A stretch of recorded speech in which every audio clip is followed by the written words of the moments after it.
Señor, te damos muchas gracias por esta oportunidad, este privilegio que nos das de poder estar aquí reunidos. Te pido, Señor, que en esta tarde tú nos dirijas y que podamos, a la luz de tu bendita palabra, Señor, aprender cosas. Abre nuestros ojos para que veamos las maravillas de tu ley. Y gracias te damos porque tú eres nuestro Maestro, que nos guías y nos diriges a la verdad. Queremos en esta tarde aprender de ti, Señor. Quita todo obstáculo, cualquier impedimento, de la índole que sea, y que en esta tarde haya libertad para exponer tu palabra y para aprender de la misma. Gracias por todo, Señor, en el nombre de tu amado Hijo Jesús. Amén y amén. Vamos a estar leyendo en esta tarde una serie de textos, y por eso le he pedido a Vanessa y a otras personas que nos ayuden. Pero vamos a abrir la Biblia primeramente nosotros en esta tarde por una carta que el apóstol Pablo le escribe a Tito. Sabéis que el apóstol Pablo tenía la costumbre de establecer la obra, abrir la iglesia, atenderla un tiempo y después poner al frente de esas obras a obreros que habían trabajado con él, que habían aprendido bajo su ministerio. Vemos cómo dejó en la ciudad de Éfeso a Timoteo, al cual le escribe 2 cartas. Pero a este joven pastor llamado Tito, lo deja en la isla de Creta. Y en el capítulo 2 de Tito capítulo 2, versículos 1 y 2, leemos algo muy interesante. Pablo está hablando acerca de las características que tienen que tener los ancianos en las iglesias, también las mujeres mayores, los jóvenes, los que sirven a otras personas. Y en los primeros versículos encontramos algo que me ha llamado mucho la atención y de lo cual quiero hablar en esta tarde. Pero tú habla lo que está de acuerdo con la sana doctrina. Que los ancianos sean sobrios, serios, prudentes, sanos en la fe, en el amor, en la paciencia. Y sigue contando y pidiendo cosas, ¿verdad? La frase que me llamó la atención, y es el tema que queremos hablar esta tarde, es cómo tener una fe sana. Cómo tener una fe sana. Dice la Biblia que el apóstol Pablo le pedía a Timoteo que los ancianos, que el liderazgo de la iglesia, tenían que tener una fe sana. Indagando por distintos textos del Nuevo Testamento, veo que a veces se menciona la fe, pero no siempre desde un punto de vista positivo.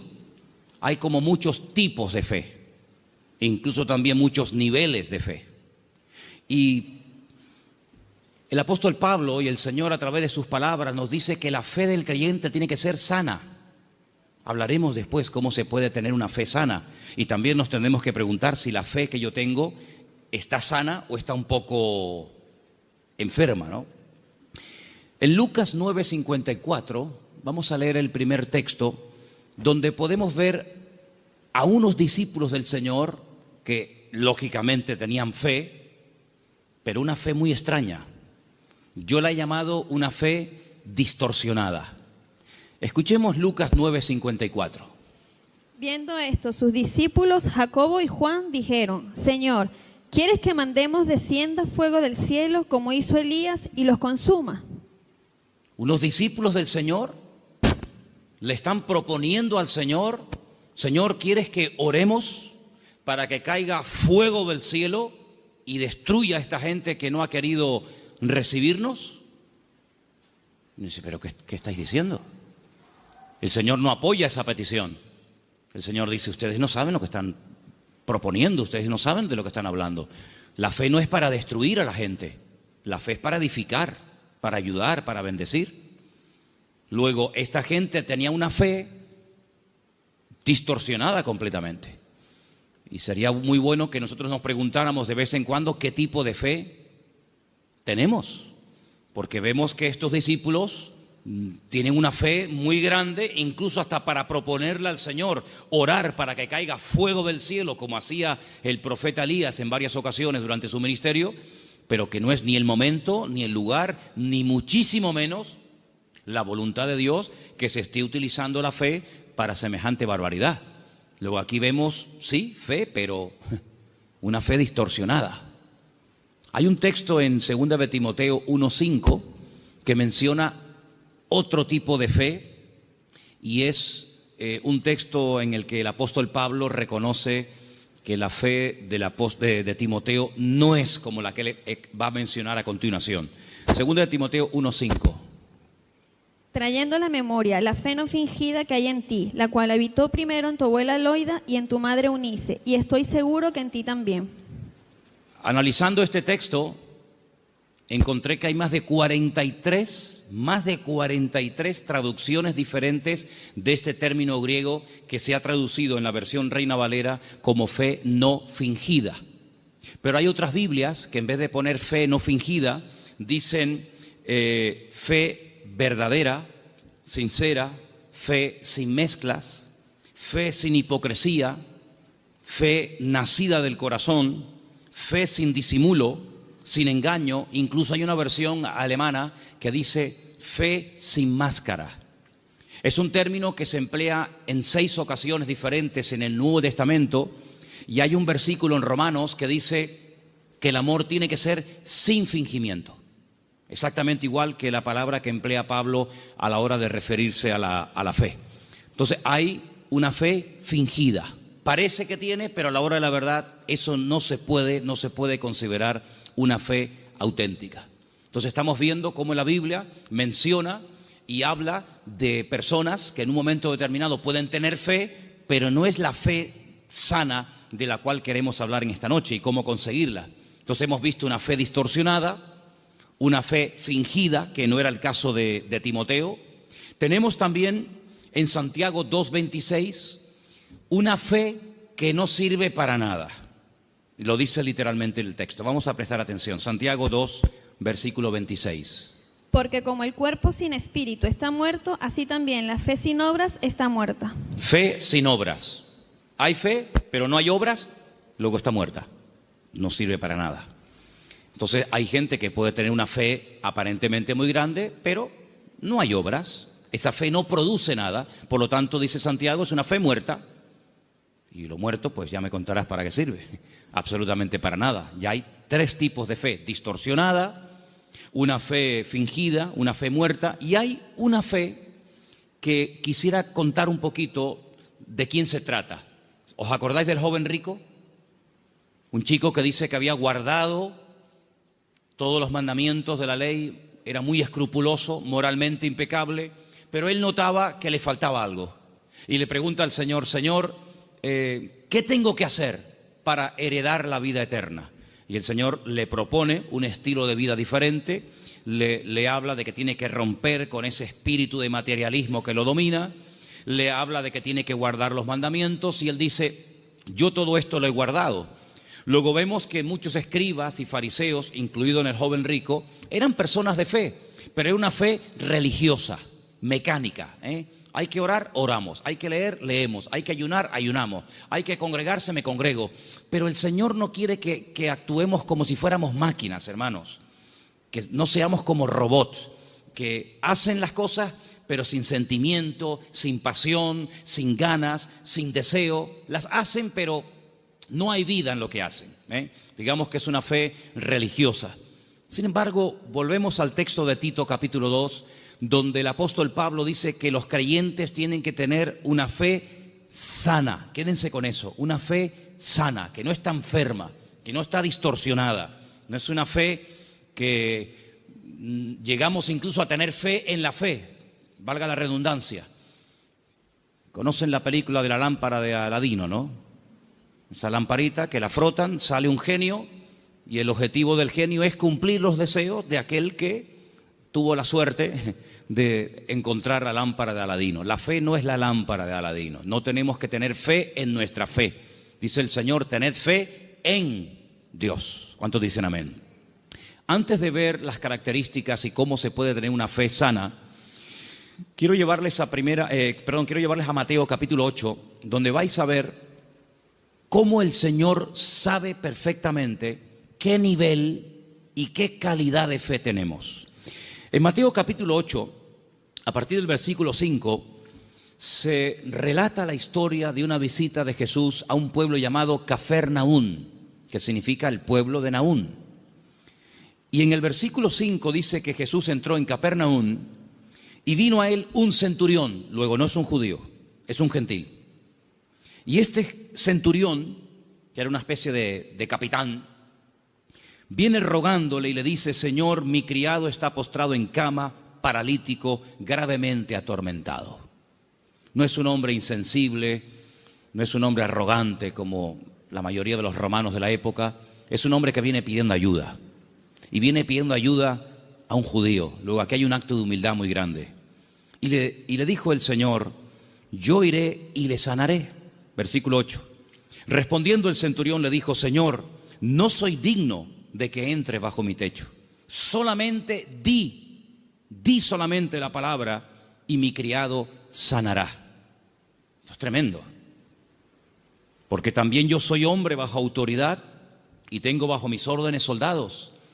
Y le digo a este: ve y va. Y le digo a otro: ven y viene. Y a mi siervo: haz esto, y lo hace.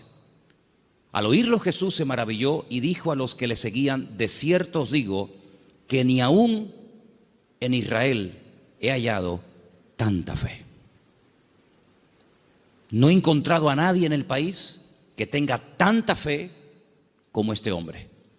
¿Qué fue lo que le llamó la atención al Señor Jesucristo de este hombre? Primero, la humildad con la que vino a pedir. No vino exigiendo. No vino: oye, que soy un centurión romano y me tienes que obedecer. Sino vino con humildad. Vino, dice, que rogándole. Y no vino pidiendo algo para él, sino para otra persona. Luego aquí hay una compasión. Aquí hay un amor por alguien que está sufriendo, que no es precisamente él, sino es su criado. Luego hay una cosa muy interesante en la conversación.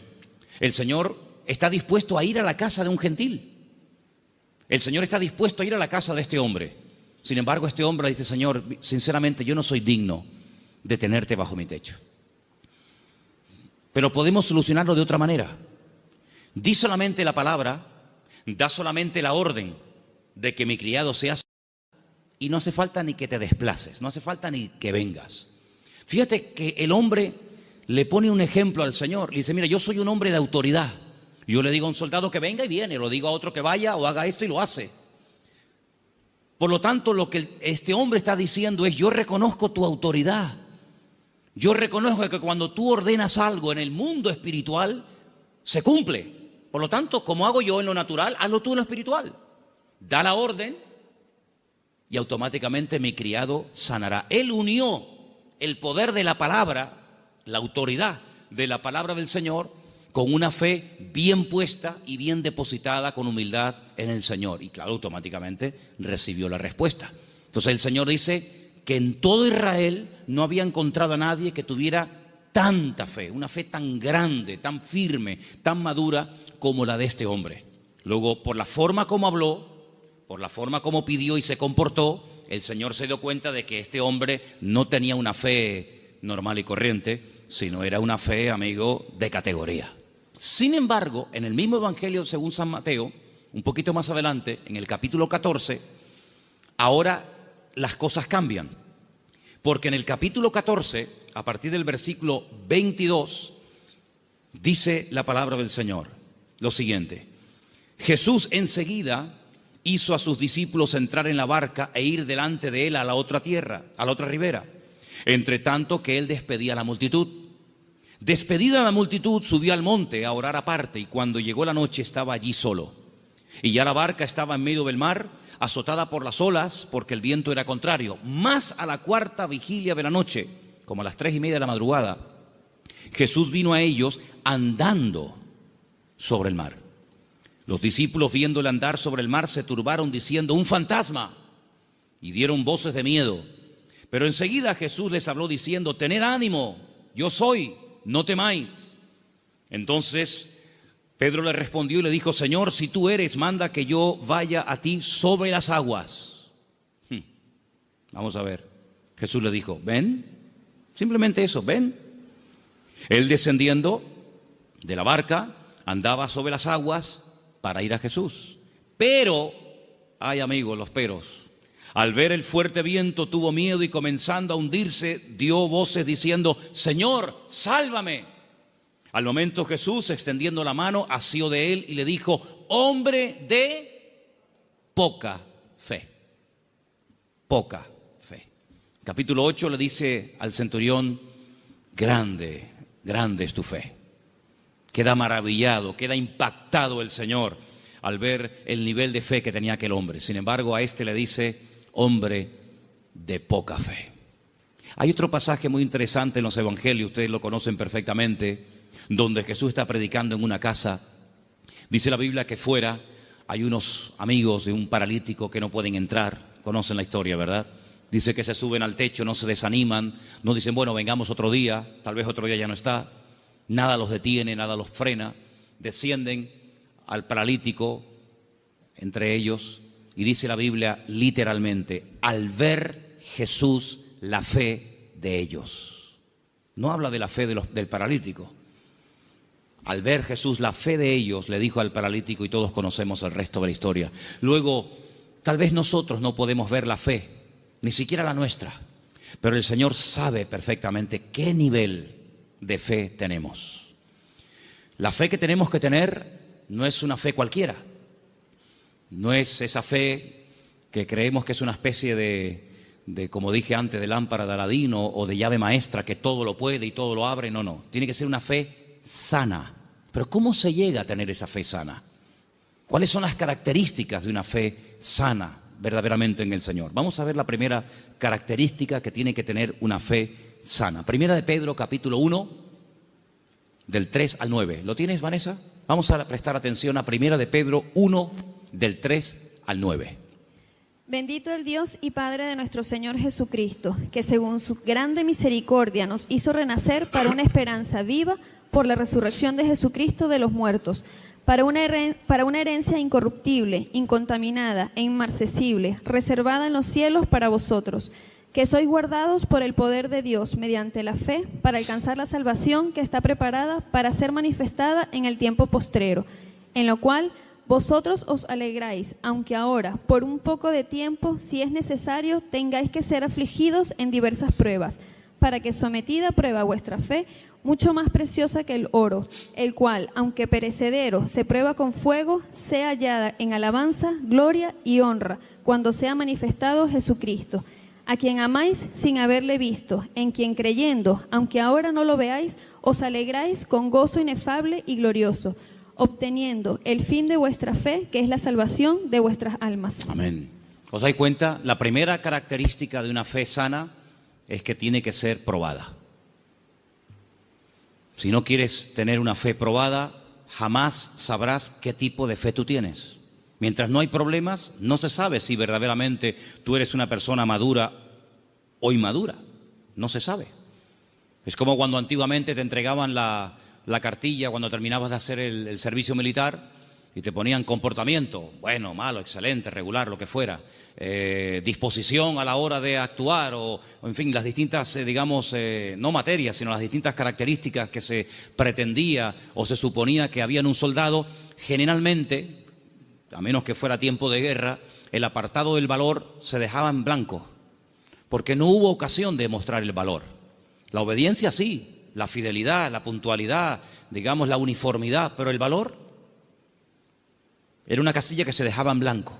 Ahora, si hay una guerra, si te tienes que jugar la vida, si tienes que salir a campo abierto, entonces se sabe si ese soldado tenía o no tenía valor. Con la fe es exactamente igual. Si no hay pruebas, pues sí, tengo fe.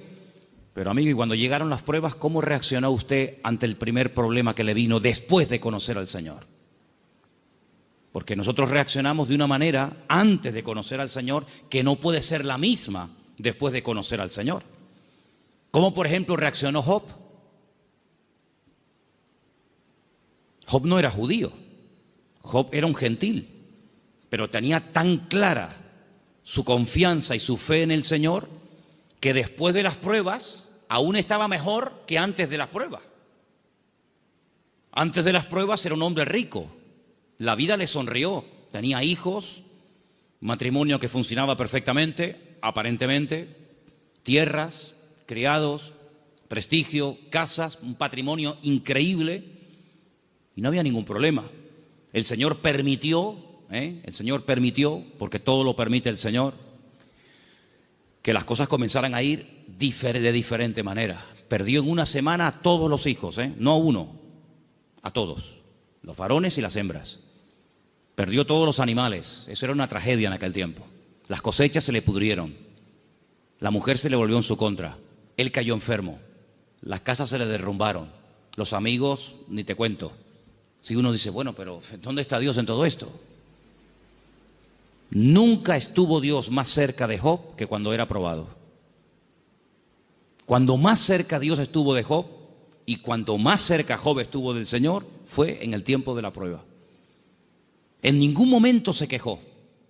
Argumentó, habló con el Señor, todo lo que tú quieras, pero en ningún momento claudicó y dijo, no merece la pena, no sirve de nada llevar una vida íntegra, llevar una vida de santidad, porque al fin y al cabo, mira, estoy pasando lo peor que los que no creen en ti, Señor. Al final, cuando termina todo aquel ciclo de pruebas tremendas, que no sabemos exactamente cuánto tiempo duró, él dice cosas tremendas. Él dice, yo de oídas te había oído, pero ahora mis ojos te ven. Ahora es cuando yo verdaderamente he conocido qué tipo de Dios, qué naturaleza es la de mi Dios. Ahora he experimentado la fidelidad de Dios. Ahora he experimentado la sanidad del Señor. Ahora he experimentado el consuelo del Señor. Y por eso, claro, él dice esa famosa leyenda, esa famosa frase, aunque Dios me mate, lo voy a seguir adorando, porque yo sé que mi Redentor está vivo. Entonces las pruebas no lo destruyeron, al contrario, lo fortalecieron de tal manera que al final él tiene que orar por los demás y nadie por él, porque solamente venían a cuestionarle, a criticarle, a poner el dedo en la llaga y bueno, a decir todo tipo de barbaridades. Por lo tanto, la fe sana, la fe verdadera, tarde o temprano, ha de ser probada.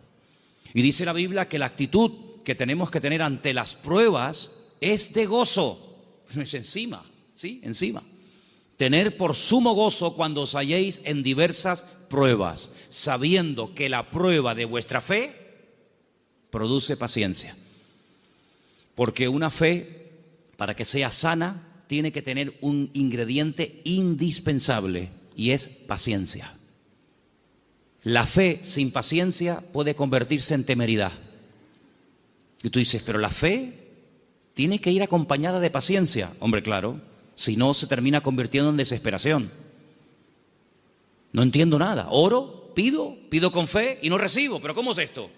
Entonces, si no va acompañada del ingrediente de la paciencia, al final terminas desesperándote porque crees que no tienes fe, que has cometido un pecado, que te han hecho algo malo, etcétera, etcétera, y comenzamos a decir tonterías, y toda tontería, toda queja, todo lamento que salga de nuestros labios lo que hace es que va deteriorando, enfermando, debilitando cada vez más la fe. Y en vez de ser una fe sana, es una fe pero enferma. Entonces vemos que la característica de una fe sana es que ha sido probada por el fuego.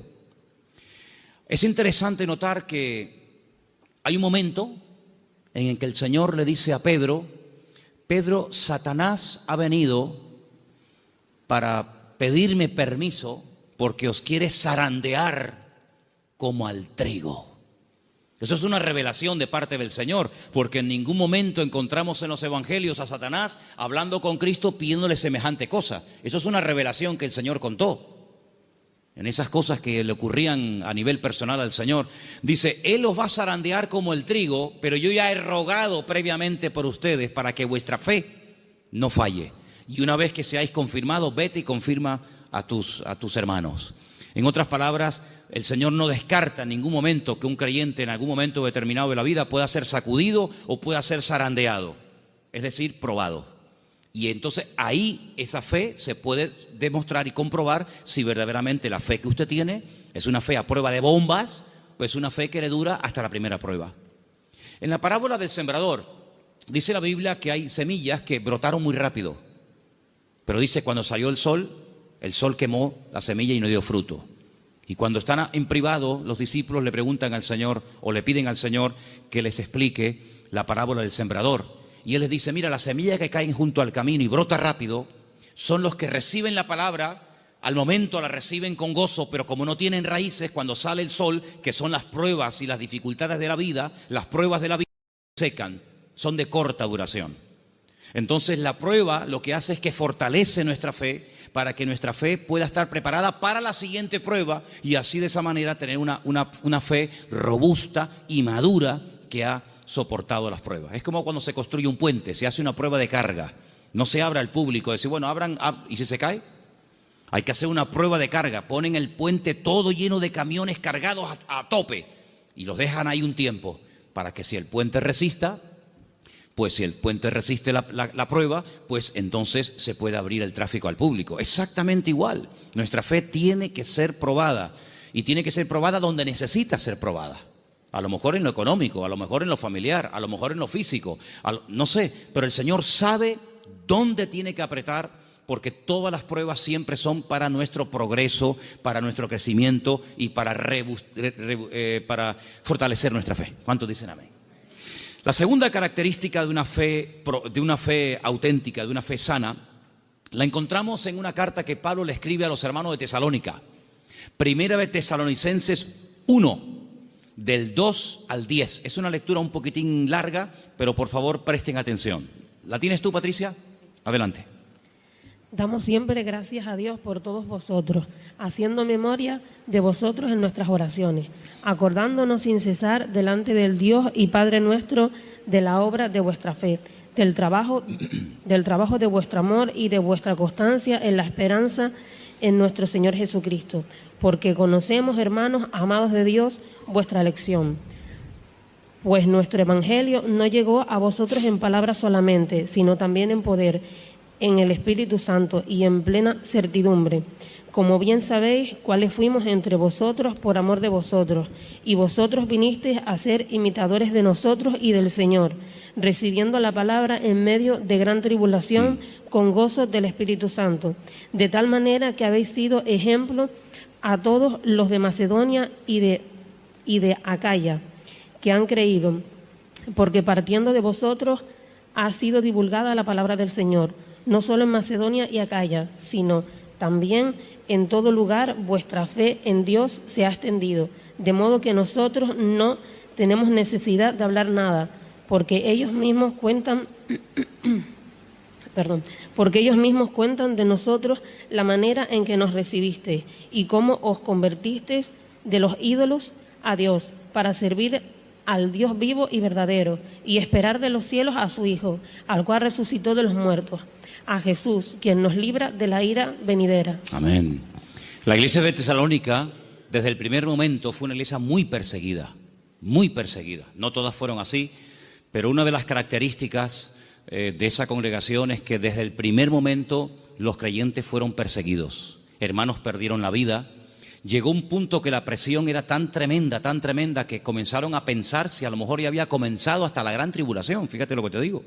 Y por eso Pablo tiene que escribirles varias cartas y alentar y animar a los hermanos y aclararles que todavía ese tiempo no ha comenzado, y les alienta y les anima a decir, hermanos, seguir adelante.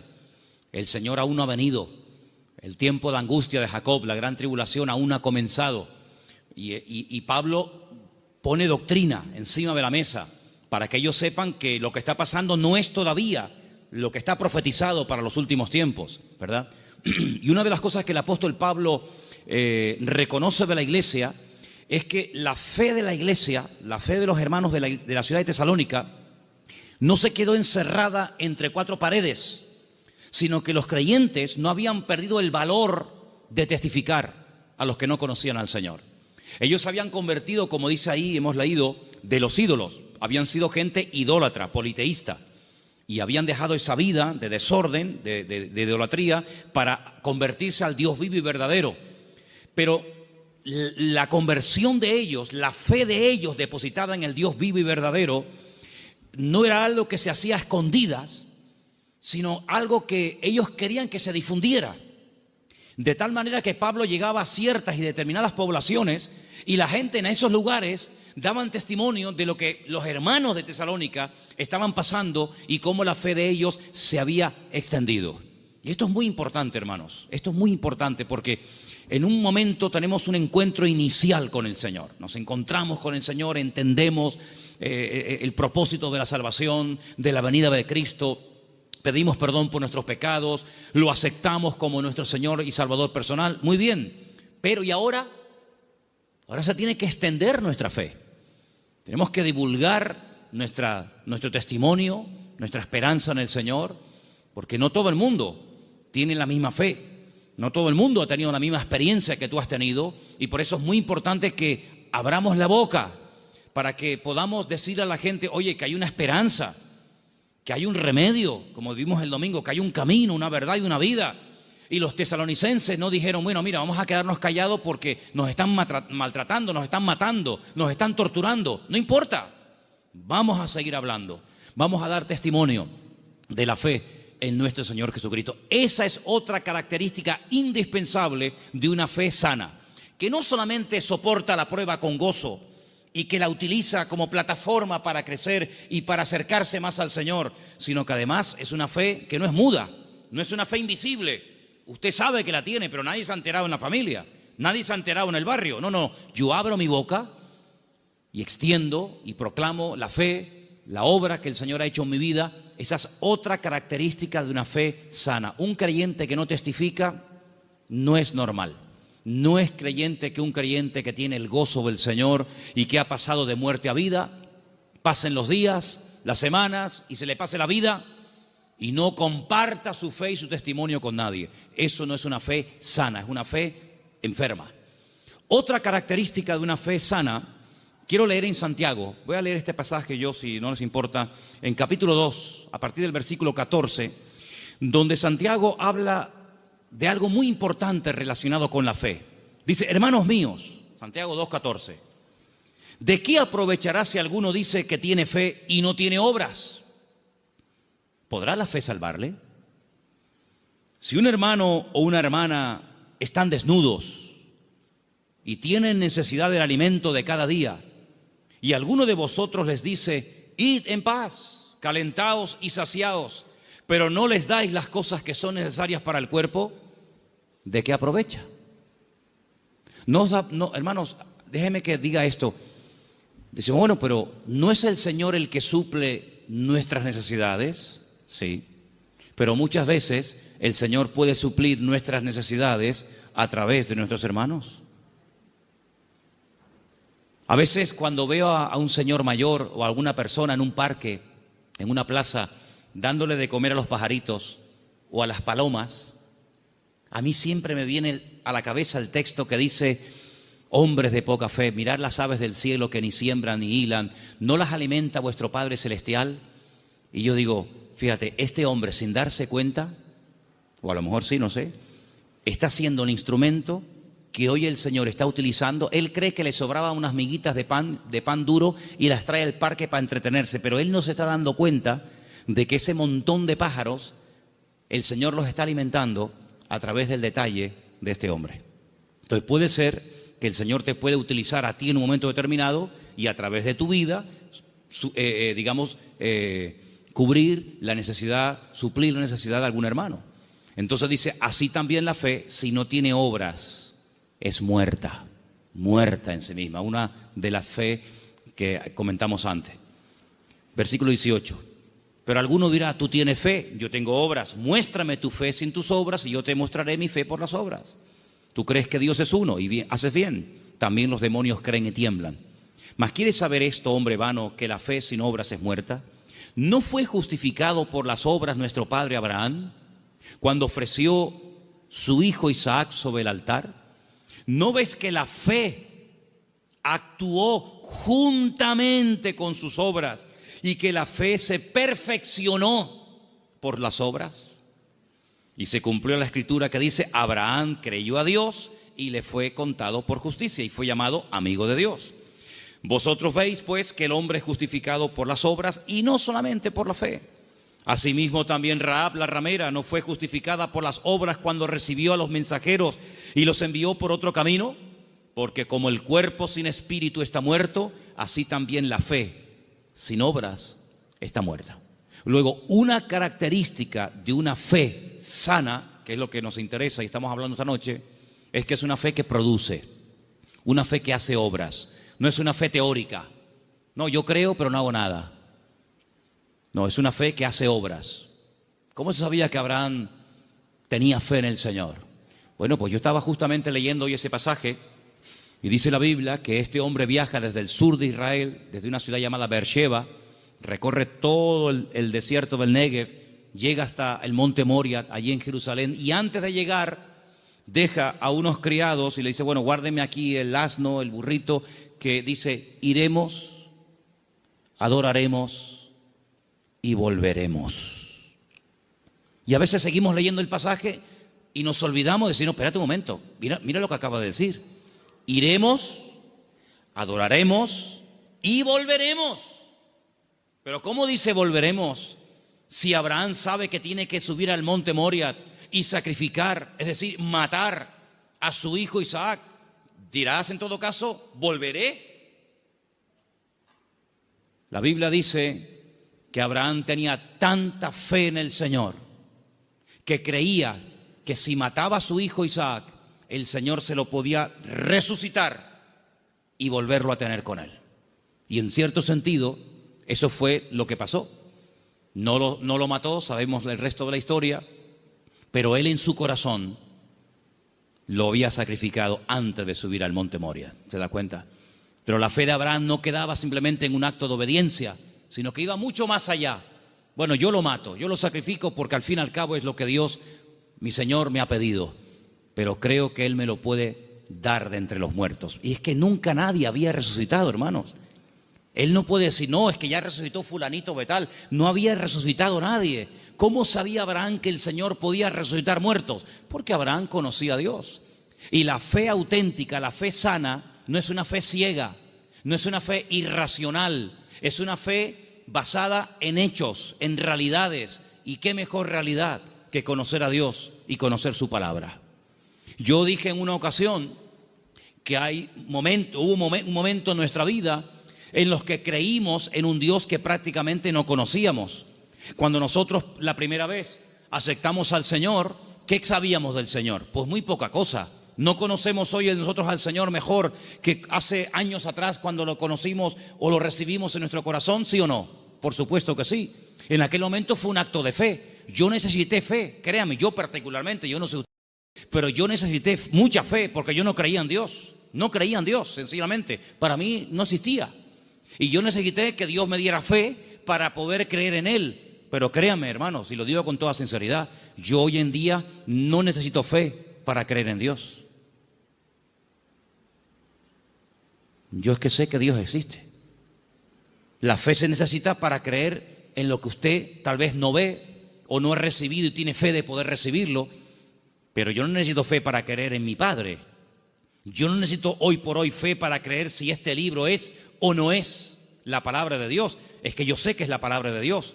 Por lo tanto, la fe tiene que ir en aumento, tiene que ir creciendo, tiene que ir madurando. Y por eso, amados hermanos, hay momentos en los que en la vida de ciertos y determinados personajes los milagros tenían que verse muy asiduamente, un poco como para sacudirlos y para provocar la fe en ellos. Pero hay un momento en nuestra vida en los que prácticamente ya no necesitamos tantos milagros cada día, porque el hecho de que el Señor sea mi Señor, ya para mí eso es más que suficiente y sé que todo lo demás vendrá por añadidura. ¿Cuántos dicen amén? Hay gente que continuamente le pone pruebas al Señor. Señor, ¿será tu voluntad esto? Señor, ¿será tu voluntad lo otro? Señor, voy por aquí, Señor, voy por allá. Bueno, pues si constantemente le tienes que estar poniendo pruebas a tu Dios, es porque no lo conoces mucho. Porque si tú sabes que a tu marido no le gustan las lentejas, no sé si hay algún marido, perdón si alguien se sienta aludido, pero si tú sabes que a tu marido no le gustan las lentejas, no dices, se las voy a poner a ver si le gustan o no le gustan. Ya te ha dicho de todas las formas que no le pongas lentejas que no le gustan. Por lo tanto, como ya lo sé, no se las pongo. Pero yo sé que lo que le gusta es el potaje de berros. Entonces, en la medida en la que tú conoces a tu marido, a tu esposa o a tu hijo, a quien sea, tú te comportas de una forma diferente con él o con ella, ¿sí o no? En la medida en que tú conoces a Dios, yo no tengo que decirle a Dios, Señor, ¿se puede hacer esto o no se puede hacer? Voy a poner un papelito con un sí y con un no. Soplo y el que se quede en la mesa, no hace falta jugar a eso, porque yo ya conozco a mi Dios y yo sé lo que le gusta y lo que no le gusta. Leía en el día de ayer algo tremendamente interesante. Dice Pablo, es que la ley no fue dada para el justo. La ley fue dada para el homicida. La ley fue dada para el que no conocía a Dios y tienes que decirle todo, le tienes que contar todo. Pero José nunca leyó la Biblia. Y José era capaz de decir, eso no lo puedo hacer, porque si yo hago eso, yo peco contra mi Dios. ¿Os acordáis? Cuando es tentado con la mujer de Potifar, él podía haber dicho, bueno, ¿dónde está escrito que esto es pecado? No estaba escrito por ninguna parte, pero es que él conocía a Dios. Y cuando una persona conoce a Dios, aunque no tenga mucho conocimiento de la Biblia, conoce más del Dios de la Biblia que de la Biblia del Señor y sabe perfectamente discernir, dice, esto no es de Dios, esto no es del Señor. Porque el que conoce al Señor, dice la Biblia, hay un texto muy bonito que dice, el pueblo que conoce a su Dios se esforzará. Y nosotros, amados, queridos hermanos, no dejamos de pecar por miedo al castigo, sino no pecamos por temor a Dios, por respeto al Señor, que es muy diferente. Amén. Otra característica de una fe madura, tal vez le puede sorprender esta frase, es que no tiene miedo a las aventuras. En Génesis capítulo 12, quiero que vean este pasaje conmigo. Génesis capítulo 12, versículo 1. Hay una palabra aquí muy bonita que la hemos leído en muchas ocasiones. Dicen que el padre de Abraham era, ¿cómo se llamaba el padre de Abraham? Hola.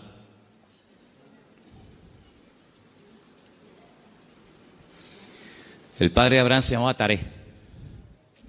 Y cuenta la leyenda que el padre de Abraham, Taré, podía ser una persona muy importante en el ejército de Nimrod. ¿Y quién era Nimrod? Uno de los peores personajes de la historia. Terrible, terrible. El primer hombre poderoso de la tierra. Un tipo de anticristo, para que me entendáis. Un hombre idólatra, un hombre tremendo. Y hay muchas leyendas y muchas historias, no solamente en el pueblo de Israel, sino en el mundo árabe y en otras culturas que hablan mucho de Abraham, porque Abraham es el personaje que le cae bien a todo el mundo. Le cae bien a los árabes, le cae bien a los cristianos, le cae bien a los judíos. Es un personaje que todo el mundo lo quiere. Es el padre de todos. Y hay una leyenda que dicen que un día el padre de Abraham, que era vendedor también de ídolos, se fue y dejó a Abraham al cargo de su tienda de imágenes. Y Abraham rompió todos los ídolos de su padre menos uno. Y cuando el padre viene, le pregunta al hijo, hijo, ¿pero qué has hecho? Me has roto todos los ídolos, todas las imágenes. Y le dice, no, lo que pasa es que vino una señora con un plato de comida para ofrecer una ofrenda a los ídolos y como este ídolo, que es el más poderoso que tú tienes, no quería compartir la comida con los demás, los destruyó a todos y se comió la comida a él. Y le dice el padre, pero hijo, ¿qué cuento me estás contando? Si son ídolos de piedra, son incapaces de hacer esto. Y Abraham le dice, pues papá, si tú mismo has reconocido que son ídolos de piedra que no puedan hacer esto, ¿por qué los adoras? Es una leyenda que cuentan los árabes, ¿no? Hablando acerca de la fe de Abraham. Pues este hombre, cuando vivía en aquella tierra, versículo 1, Génesis 12:1, dice, el Señor le había dicho, fíjate el tiempo del verbo, no está llamando el Señor ahí a Abraham, dice, ya le había dicho. Es como, oye, que ya te he dicho, ya te lo dije el otro día, te lo estoy recordando. Ya el Señor le había dicho a Abraham. ¿Qué le había dicho? Vete de tu tierra, de tu familia o parentela, de la casa de tu padre, a la tierra que yo te mostraré. Fíjate que el primer verbo está en pasado y el último está en futuro. Ya le había dicho el Señor, a la tierra que yo te mostraré. ¿A dónde voy? No lo sé, yo te lo mostraré, ya te lo diré. Pero hay una promesa, entre el cumplimiento de la promesa y la obediencia, hay una palabra muy interesante, dice, yo haré de ti una nación grande, te bendeciré, te engrandeceré serás bendición, bendeciré a los que te bendigan y a los que te maldijeren, maldeciré, serán benditas en ti todas las familias de la tierra. Y se fue Abraham como el Señor lo había dicho. Entonces vemos que este hombre, en base a una promesa, en base a una orden de parte del Señor, él emprende una aventura. Y por eso este punto que he dicho, que para tener una fe sana, uno tiene que estar dispuesto a correr aventuras con el Señor. No podemos tener todo bajo control. Hay creyentes que todo lo quieren tener bajo control. Y eso es totalmente imposible. Quiero tener bajo control las facturas, lo que tengo que pagar, lo que tengo que hacer, lo que tengo que decir. Tengo que tener... Hermano, en la vida de un creyente verdadero, tienes que dejar una puerta abierta a la vida de fe, a una vida de aventura. Esto no tiene ni pies ni cabeza, diría un padre a un hijo, pero hijo, ¿a dónde va? Es que no lo sé, padre. Pero, ¿qué sentido tiene esto? Yo leía hoy una frase en un libro que la tengo por aquí apuntada y me llamó mucho la atención y la quiero compartir con ustedes. Y la frase que leía dice: lo que nosotros llamamos seguridad muchas veces no es más que un freno para una vida de fe. Esto me impactó muchísimo, ¿eh? No, es que hay que tener una seguridad en la vida, tú. Ya, oye, ya no tengo 20 años, ya tengo una edad y uno ya tiene que ir pensando las cosas. Me parece muy bien. Pero cuando vamos a la palabra de Dios, nos encontramos que a veces Dios llama a gente ya con 80 años. Y tú dices, ¿pero dónde va este hombre con 80 años? Pues tú no ves que cuando tú eras joven lo intentaste y fue un fracaso lo que hiciste, que incluso hasta terminaste matando a una persona. Y el Señor llama a un hombre que en el pasado ha fracasado y se ha refugiado como un prófugo en el desierto, cuidando ovejas que no son ni de él. Y ahora tengo que volver atrás. ¿A qué? A hacer la voluntad de Dios. Pero en esta ocasión no como tú la quisiste hacer, en tu yo, en tu ego, sino hacerla en mi nombre. Y lo manda a Moisés, a Egipto, con 80 años. Y Abraham le da unas promesas increíbles con una edad que uno dice, ¿y por qué no le dio estas promesas cuando tenía 18, 20 o 30 años? ¿Por qué esperó tanto el Señor en sorprender y en usar a este hombre? Hermanos, nosotros no somos los que ponemos los tiempos los pone el Señor. Por eso les dije antes que un ingrediente indispensable de una fe sana es la paciencia. Una fe que no va acompañada de paciencia te puede crear problemas a ti personalmente. Porque cuando tú pides y cuando tú oras y no recibes, la Biblia dice que si pedimos y no recibimos, se puede convertir en un tormento al alma, en un tormento al corazón. Y por eso el que tú pidas no significa que inmediatamente tus órdenes se tienen que cumplir. Vuelvo a repetir el ejemplo de antes. La fe no es la lámpara de Aladino. Encomendamos al Señor nuestra vida, nuestras situaciones, confía en Él y Él hará, decía el Salmo 37, ¿os acordáis? Entonces, una fe sana tiene que ser probada, tiene que extenderse, no puede quedar ahí reducida, anclada, encerrada herméticamente en tu vida. Es una fe que produce obras, es una fe que es que por lo que haces se nota que tiene fe. Hombre, vamos a ver, un hombre que está dispuesto a sacrificar a un hijo, ¿qué más prueba que ello?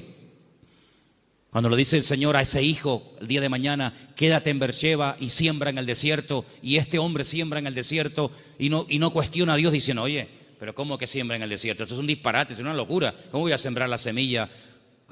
¿Cómo voy a sembrar semillas en arena? Y el hombre lo hace y Dios lo prospera, ¿verdad? Vemos en la Biblia que hay momentos en los que Dios le dice a la gente, oye, ¿tú estás dispuesto a ir en contra de la corriente? ¿Tú estás dispuesto a hacer lo que yo te diga, aunque aparentemente sea un disparate? A ese tipo de vida no tenemos que cerrarnos. Yo no digo que tengas que ir por ese camino toda tu vida, pero no descartes la posibilidad de que en un momento Dios te lleve la contraria. ¿Puede el Señor llevarnos la contraria? ¿Puede el Señor sorprendernos a estas alturas? Quiero decirles algo que llevo tiempo queriendo decirlo y siempre se me olvida. Siempre se me olvida. Y cuando llego a casa digo, pero si yo vine de Galicia y quería decirles esto y todavía no se lo he dicho. Ahora me acaba de venir a la cabeza y se lo voy a decir. Fui a predicar un día a una iglesia en Galicia.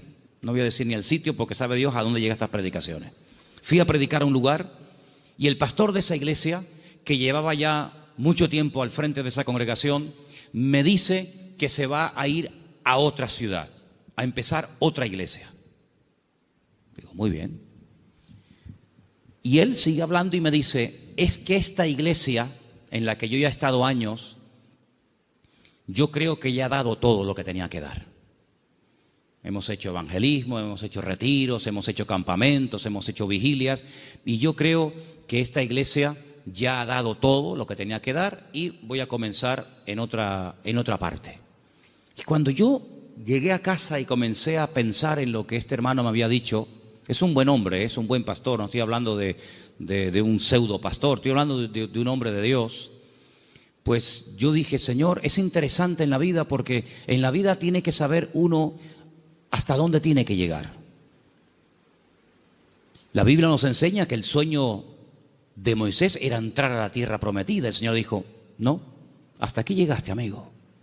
Pero no voy a cruzar el Jordán, no, es que soy Moisés, me da igual. Yo si quieres te enseño la tierra, pero aquí se acaba tu vida, amigo. A partir de ahora le pasas el relevo a Josué. Y vemos que Moisés no entró en la tierra prometida. Y tan grave fue lo que hizo, aparentemente delante del Señor fue gravísimo, para no dejarlo entrar, tú imagínate, ¿verdad? Vemos, por ejemplo, a David. ¿Cuál era el sueño de David? El sueño de David era levantarle un templo a Dios. Ese era el sueño de David. ¿Se lo había pedido el Señor? No. De hecho, el Señor le dice a través del profeta Natán, le dice, ¿dónde me vais a meter a mí? Si el cielo es mi trono y la tierra es el estrado de mis pies, ¿qué casa me vais a construir a mí? Pero si quieres hacerla. Sin embargo, vemos que el Señor no le permitió. El que verdaderamente tenía ganas de levantar el templo, no lo pudo levantar. Su hijo fue el que lo levantó. Entonces, él entendió que su vida no era, o el sueño de su vida no se iba a cumplir, sino que era su hijo el que iba a levantar el templo. Luego, uno tiene que saber hasta dónde puede llegar. Porque, hermanos, seamos sinceros. Si analizamos, por ejemplo, la vida de José, un hombre de fe, un hombre obediente, vemos que sí, él había recibido una revelación cuando era jovencito de lo que sería su vida. Pero si aquellos sueños que él tuvo de pequeño no le ayudaba, en cierto sentido, el faraón a poder cumplirlos, pues se pudriría en la cárcel. Luego, otra persona tuvo que soñar para que sus sueños personales, la revelación de parte del Señor a él, se pudiera hacer realidad. Por lo tanto, es muy importante como congregación, como familia, como matrimonio, como hijo, como pastor, como creyente, saber hasta dónde tengo que llegar con el Señor. De hecho, para mí hay dos preposiciones que aparecen en la Biblia que tenemos que tenerlas presentes siempre en nuestra vida de fe. Desde, hasta. Son dos preposiciones importantísimas en la vida de un creyente que quiere tener una fe sana. Desde, hasta. ¿A qué me refiero? Josué capítulo 1 dice, la tierra te la he entregado. Nadie te podrá hacer frente en todos los días de tu vida. Desde, hasta, esa es la tierra en la que te puedes mover. No te salgas de ese marco, no te salgas de ese terreno, porque no te la daré. De hecho, ha habido momentos en la historia en los que Israel ha conquistado terreno que tiempo más tarde ha tenido que devolver, porque no entraba dentro del desde, hasta, ¿verdad? Cuando en una de las guerras conquistó la famosa península del Sinaí, la península del Sinaí no entraba dentro de las promesas del Señor y la tuvo que devolver, ¿verdad? Y sabemos que la península del Sinaí no pertenece a Israel. Por lo tanto, como creyentes tenemos que saber cuáles son nuestras limitaciones, qué tipo de fe tenemos, y con ese tipo de fe trabajar y movernos en el Señor. Porque dice la Biblia que no a todos se nos ha dado la misma fe, ni los mismos dones, ni el mismo conocimiento, ni los mismos talentos. Por lo tanto, cada uno tiene que, dice, examinarse a sí mismo y decir, bueno, a mí el Señor no me ha llamado a predicar, pero así a mí el Señor sí me ha llamado a servir o a colaborar. Tal vez el Señor a mí no me ha llamado al ministerio musical, pero me ha llamado o me ha capacitado o me estoy preparando para el ministerio de enseñanza o para el ministerio, digamos, para otras culturas. Cada uno de nosotros tiene que examinar su fe y ver a sí mismo qué estás haciendo con el nivel de fe que tú tienes. Hay una característica que yo quisiera que leamos algunos versículos. No sé si lo tienen ustedes ahí, Patricia. Hebreos 11, ¿sí? Del 8 al 10. Porque antes dije algo que quiero que te lleves esta tarde grabado en tu corazón. Incluye la paciencia en tus oraciones. Incluye la paciencia en tu fe. Si no incluyes la fe, la paciencia en la fe que tienes, lo puedes pasar mal, porque va a haber un momento en el que te vas a pelear con Dios, te puedes desanimar, porque dices, Señor, estoy orando con fe, Estoy orando conforme a tu voluntad y no veo resultados, pero es que la fe tiene que ir acompañada de la paciencia. Vamos a leer 2 textos y con ellos terminamos. Hebreos 11, del 8 al 10, por favor. Por la fe, Abraham, siendo llamado, obedeció para salir al lugar que había de recibir como herencia, y salió sin saber a dónde iba.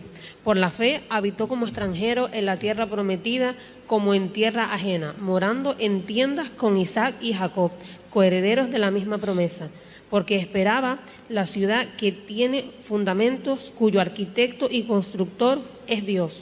Esperaba en esa búsqueda, esperaba la ciudad cuyo arquitecto y fundador es Dios. Ahí el verbo está en un imperfecto progresivo.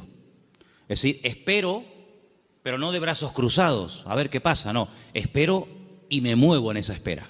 ¿Me explico? Me muevo en fe. Aún no he recibido lo prometido. ¿Estará aquí la ciudad cuyo arquitecto y fundador es Dios? ¿Está aquí? ¿No? Vámonos para allá.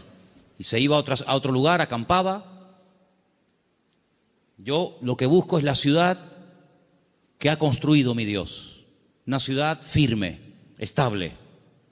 Vivo en tiendas de campaña, pero no importa, yo estoy buscando una ciudad que tiene fundamentos. Pasaba un tiempo, aquí no es.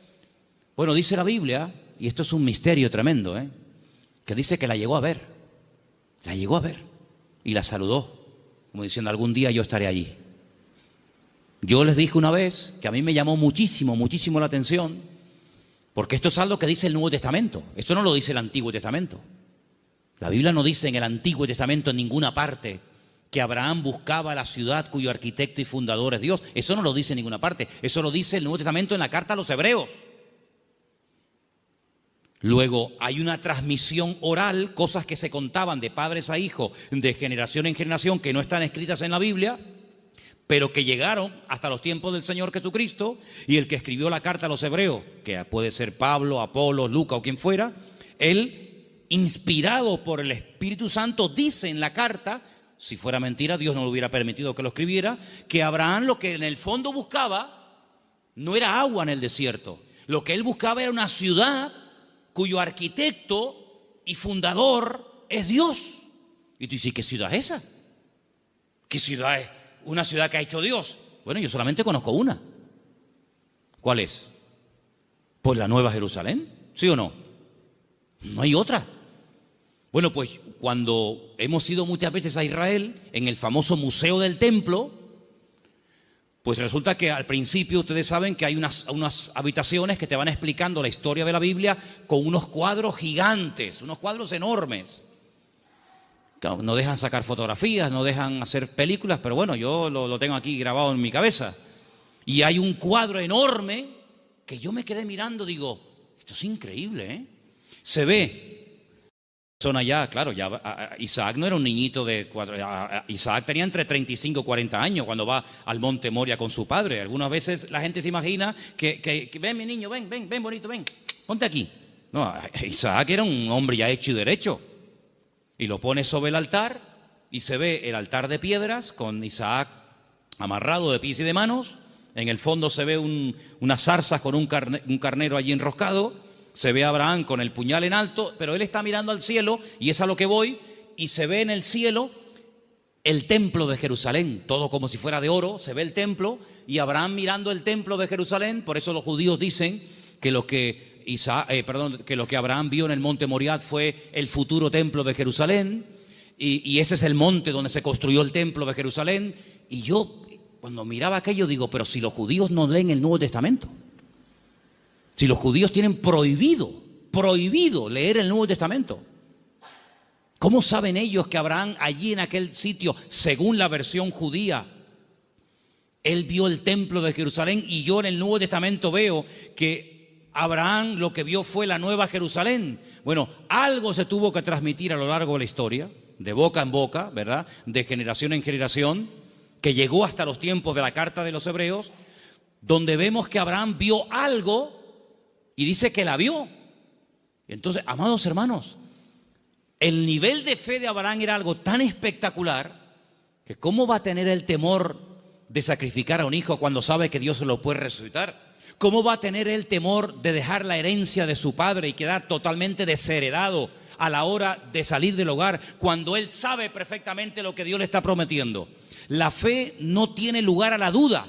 La fe es certeza, la fe es convicción. Ahora, si yo tengo un buen trabajo, pongamos un ejemplo sencillo de entender. Si yo tengo un buen trabajo, gano bien, estoy contratado fijo, tengo mis pagas, ya tengo una antigüedad, etcétera, etcétera, me va bien, me encuentro a gusto, y de repente me ofrecen otro trabajo, una de dos.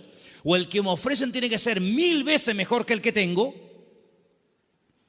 o no tiene ningún sentido que yo deje este buen trabajo por un trabajo que en el fondo no sé si me van a pagar, si no me van a pagar, si tienen solvencia, si no tienen solvencia, si estos van serios, si estos van broma. ¿Tú sabes lo que significó dejar todo? Papá, que me voy. ¿Pero te vas a dónde? No sé. ¿Y por qué? Es que Dios me llamó. ¿Pero qué Dios te llamó?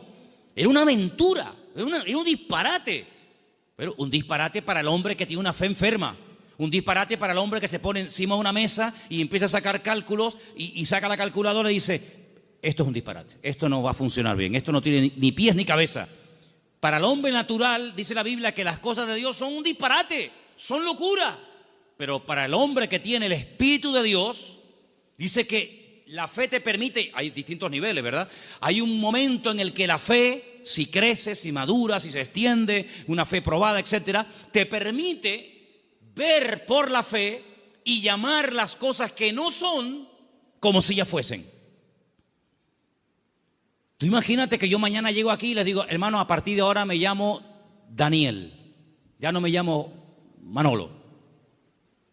Sería un choque, ¿no? Sería un impacto. Bueno, pues eso fue lo que tuvo que hacer Abraham: convencer a su mujer de que ahora Dios le cambió el nombre, convencer a sus 300 criados, y encima el nombre que Dios le ha puesto es un nombre